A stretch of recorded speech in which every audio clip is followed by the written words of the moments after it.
अस्सलाम वालेकुम। आज का व्लॉग जो है वो एक कामयाब बिजनेस डेवलपमेंट में क्या खसूसियत होनी चाहिए इसके बारे में गाइड करूंगा। एक चीज़ ये बता दूं, सेल्स अलग चीज़ है, बिजनेस डेवलपमेंट एक अलग चीज़ है। सेल्स में आपका टारगेट होता है कि किसी भी तरीके से प्रोडक्ट जो है वो सेल कर दी जाए, लेकिन बिजनेस डेवलपमेंट एक ऐसी स्किल्स होती है जो कि लॉन्ग टर्म पे डिपेंड करती है, और आपके लिए ये होता है कि आप लॉन्ग टर्म अपने क्लाइंट के लिए जो है वो सर्विसेज प्रोवाइड करते रहें और उसको ऐसी सर्विस दें कि वो लॉन्ग टर्म तक आपसे कनेक्ट रहे, जो कि फ्यूचर में खुद ऑटोमेशन के ऊपर आपका बिजनेस चले जाए, ना कि आप बार बार जाके वही वर्किंग करें। तो कॉरपोरेट सेल्स जितनी भी प्रोडक्ट्स हैं जो कि बिजनेस टू बी जो है, वहाँ पर जो है वो बिजनेस डेवलपमेंट की टेक्निक्स इस्तेमाल की जाती है, ना कि सेल्स की। सेल्स की टेक्निक्स जो है वो कंज्यूमर प्रोडक्ट या रोज़मर्रा के इस्तेमाल में आने वाली चीज़ों में इस्तेमाल होती है। तो जो भी आपकी कॉर्पोरेट प्रोडक्ट है, चाहे वो क्रेडिट कार्ड है, चाहे वो इक्विपमेंट है कंप्यूटर से रिलेटेड है, या कोई सॉफ्टवेयर है, या कोई जनरेटर्स हैं, या कोई गाड़ियां हैं, तो उनके लिए आपको बिजनेस डेवलपमेंट मैनेजर वाली कैरेक्टरिस्टिक्स को फॉलो करना पड़ेगा। जब भी आप 2-3 साल के अंदर उस कंपनी की सेल्स को बढ़ा पाएंगे। एक अच्छे बिजनेस डेवलपमेंट की क्वालिटीज़ तकरीबन वही होती हैं जो एक अच्छे सेल्समैन की क्वालिटीज़ होती हैं, कि आपकी बॉडी अपीयरेंस अच्छी होनी चाहिए, आपकी कम्युनिकेशन अच्छी होनी चाहिए, आपकी टोनल क्वालिटी अच्छी होनी चाहिए, आपका फॉलोअप अच्छा होना चाहिए। बस फ़र्क है कि फॉलोअप बिजनेस में या कॉर्पोरेट सेक्टर में ज़रा थोड़ा रिफाइन तरीके से लिया जाता है, वहाँ बार बार खुद से जाया नहीं जाता जब तक वो अपॉइंटमेंट ना दे दे। ईमेल कोऑर्डिनेशन बहुत ज़्यादा होती है सेल्स में, ईमेल कोऑर्डिनेशन इतनी होती, वहाँ आपको थोड़ा सा फिजिकली जाना पड़ता है।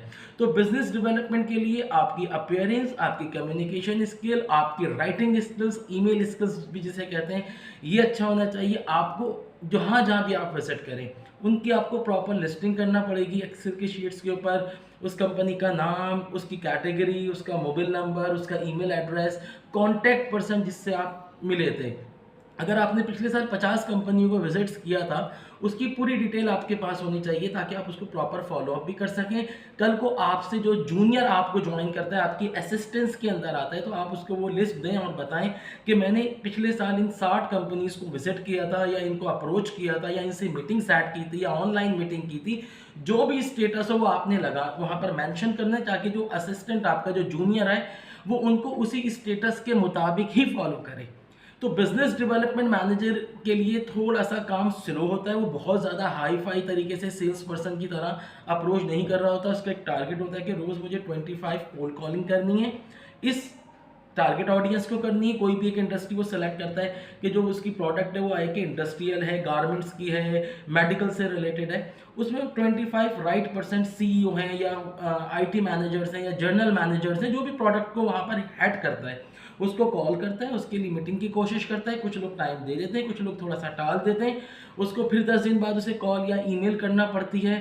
तो बिजनेस डेवलपमेंट जो टेक्निक्स है वो लॉन्ग टर्म के लिए होती है, और सेल्स टेक्निक्स जो है वो शॉर्ट टर्म के लिए होती है। तो आप जो भी बिजनेस डेवलपमेंट मैनेजर है, या बिजनेस डेवलपमेंट एग्जीक्यूटिव है, या नया नया किसी कंपनी के अंदर एज अ इंटर्नशिप पे बिजनेस मैनेजर के हायर हुए हैं, तो उनका यही काम है कि बिल्कुल स्मूथली चलें, बहुत फास्ट ना चलें, और जो भी काम करें उसके रिकॉर्ड को एक्सेल की शीट पे अपडेट करते रहें स्टेटस के साथ। और बाकी वही सारी क्वालिटीज़ जो मैं अपनी पिछली वीडियोस मेरे पास होंगी, आप देख सकते हैं यूट्यूब चैनल पे।